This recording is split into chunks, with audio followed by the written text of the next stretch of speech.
just curious, what's the biggest difference this time around? I mean, is it something within you? Obviously, you're not flying halfway around the world. What's the biggest difference this time? If I didn't advance in the last few years since that title fight, I wasted a few years. You know, I think I'm a better fighter, more well-rounded, and just a little bit better mentally.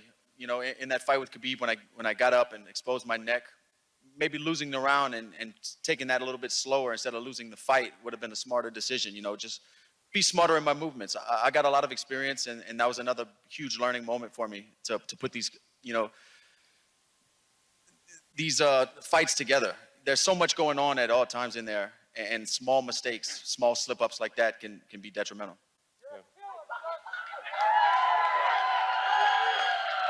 When you look at Julianna, does she have anything that you have not experienced in that octagon? Honestly, what Julianna has is just not to lose, you know? So I just have to be sharp because I see her style many times in my whole career. Her best friend, Miesha Tate, is like, if you watch Miesha Tate fight, it's the same fighter right there. So I see before. Julianna, for you, I'm curious, what do you think of Amanda's assessment? I mean, she has to say what she has to say, and that's fine. That's a part of the game. You know what I mean? We've been talking about this fight for a very long time. At UFC 200, when she beat Miesha, she said that she would fight me, and she didn't. She let Ronda cut the line. You lose all your fights. I actually won, and I beat the girl that ragdolled you, as a matter of fact. I beat the girl that beat you that night, and you said in the press conference that you would fight me, and you absolutely did not fight me. You let Ronda Rousey cut the line after she got knocked out. You never won a contender. You picked a can, and you've been continuing to pick cans. Everybody that you pick has already lost and been defeated. You never wore I mean, you're going to say whatever you got to say, but the reality is that UFC 200, you said you would fight me in the press conference, and you still have not. You lost. This has been something that's been brewing since UFC 200. That was, what, 5 years ago? You guys act like I'm just making this up or I'm trying to trash talk. This is actually facts that have happened in my career. This is things that have actually happened. I'm not making this up. You said you would fight me at UFC 200. Sara McMahon almost beat you. I beat Sara McMahon years ago. Oh, big deal. So we both won and we both beat the same opponent. Who? We both beat Sara McMahon. Oh, Jermaine beat you. Okay, I beat Shayna Baszler before you beat Shayna Baszler. So fucking deal. What does that have to do with anything? It doesn't make any sense. You a liar. If you think about what you're saying, it doesn't make any sense. You're trying to say because you beat Sara McMahon faster than I did. Beautiful for you. You talk the truth. I'm telling the truth. I'm telling the truth. No, you don't. How am I not? You're trying to take my win away from Sara McMahon. I beat people that you beat too. So all right, let me jump in the middle of this. Who's got the next question? This shit will go on all night, I promise you. How is the weight cut going? You know, I feel great. I have one of the best, doctors and nutritionists in the game, Dr. Matea, Kappa Nutrition. We've been working for 8 months. This hasn't been an overnight 8-week camp to get down to flyweight. This has been years in the making. I had a flyweight title shot over a year ago. I got COVID, things happen, ended up losing the Rob Font. It goes on. So when Kayakar France came up, it was a great fight. This dude begged me to fight. He put himself in this situation. I worked for this opportunity. There's a different mindset. He has an average mindset. I have an elite mindset. And that's what the difference in this fight's going to be. Kai, do you have any response to that? I guess we'll find out come Saturday night, Bring that same energy. And that's the best thing about this sport. We can talk all we want. Come Saturday night, you're going to find out. Finally, one more for Cody. I know you're focused on Kai, but there is a man further down that table that you've had a lot of war words with on Twitter. So let's go. Hey, listen, this dude, he comes out here, and he does the thing, he walks his walk, he dresses, does the hair. But he's got different problems and no-love problems. He's got Raulian to my right, and Raulian is battle-tested in here way farther than he's ever been. Sean, any response to seeing Cody down further at the table? You talked a lot on Twitter, but now that he's further down the table, do you have anything else to say? You don't want to talk. He's won one fight since 2017. That's a good one. And you haven't fought anybody. Who the fuck have you fought?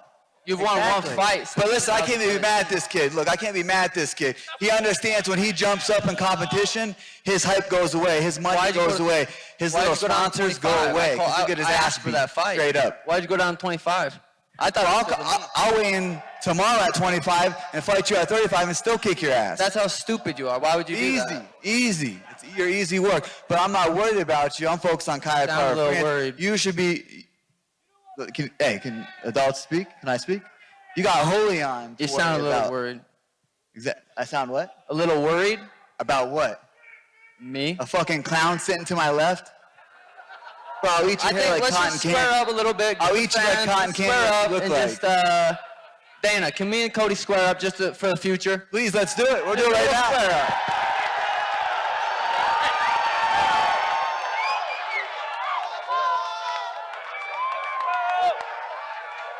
Hot sauce for everybody. Everybody gets a bottle. Who wants to stay off? We can stay off. Thank you. Question for Cody, no love. As the former champion of the bantamweight division, what does it make you feel when you hear Sugar Sean O'Malley call himself the unranked champion of the bantamweight division? I just laugh. I think it's comical. I think this guy's a joke. But like I said, I'm not facing him. And he's got Raulian, so that's who he should be focusing on. But hey, you know what? He got the hype. He's building up the hype. He's got the fans behind him. So he's got to go out there and prove to himself. And he's unproven. So at the end of the night, he's still unproven. He still has a lot to prove in this sport.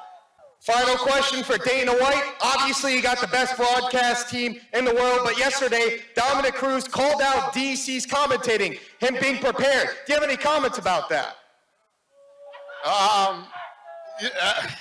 Listen, everybody has their opinions, and, you know, I guess DC better do his homework, man. He better come out and make Cruz happy. How would you say that reality has matched the expectations you had when you were a young fighter? You know, I knew it was going to be a journey of hard work. As a young fighter thinking about fighting, I never thought I'd have the setbacks and the adversity I've had throughout my career. Of course, you think it's going to be smooth sailing like a movie till you raise a belt up, but I'm thankful for all of it. And I still am waiting to find out what that moment feels like when I wrap that undisputed title around my waist, and then I'll be able to look back and tell you. All right. Amanda, it's easy for a fighter who is so dominant for so long to get a little complacent or perhaps bored on the top. But would you say that now that you have a daughter, that you have extra fire to sort of get you to push even further? Honestly, like, I'm happy than I used to be. So she brought everything for my life, you know, much love, happier. It's like, that little girl is everything for me. I feel like everybody have a daughter, know what I'm talking about. Even Julianna know what I'm talking about. She's a mother as well. So that little girl is everything to me. In my motivations, like, went to the roof, you know. I want all my memories with her in fight week, in my training, in the gym, here right now, with all of you guys. So I want to show her when she be able to understand it, I want to show her every single picture. Look, you was there with your mommy every single day, and everything I did. So she's here tonight. It's a huge motivation and bringing me like a lot of fire for this fight, for sure. Is it your expectation, if you do, that you would have to give Amanda an immediate rematch? And more on top of that, would you ever consider going up to 145 and trying to get that belt too? Yes, an immediate rematch, and when I win that fight, I will be 11-2 in the division, which is a better bantamweight record in the history of the bantamweight division. And as far as walking up to 145, I don't know. I'm pretty comfortable in knowing that 135 is my proper weight class. But we have to cross that bridge when we get there. You know that's not gonna happen, right? What's not gonna happen? You're not gonna be a champion, girl. We'll find out Saturday night. We will find out Saturday night. One of us is gonna be dead wrong. We will see. We will. Okay. Put it down in your head right now. We will sleep. Think about Put it that. down in your head because we were already supposed to fight and you had COVID. That is my time. My month. We'll see. December is my month, baby. We'll see. We have another question. We got one more. Go ahead. Last one, because you cut me off last time, Dana. This one's for Sean O'Malley. Sean, you're up here, you're doing face-offs with people that you're not even meant to fight against. You've got the crowd behind you. I'm curious, do you feel that you're living up to the sugar show that you said this pay-per-view was going to be? Yeah, Yeah, it is super cool to be up here. I'm constantly, you know, squaring off with Cody or whatever. There's just so many fights for me in the next. What, bud?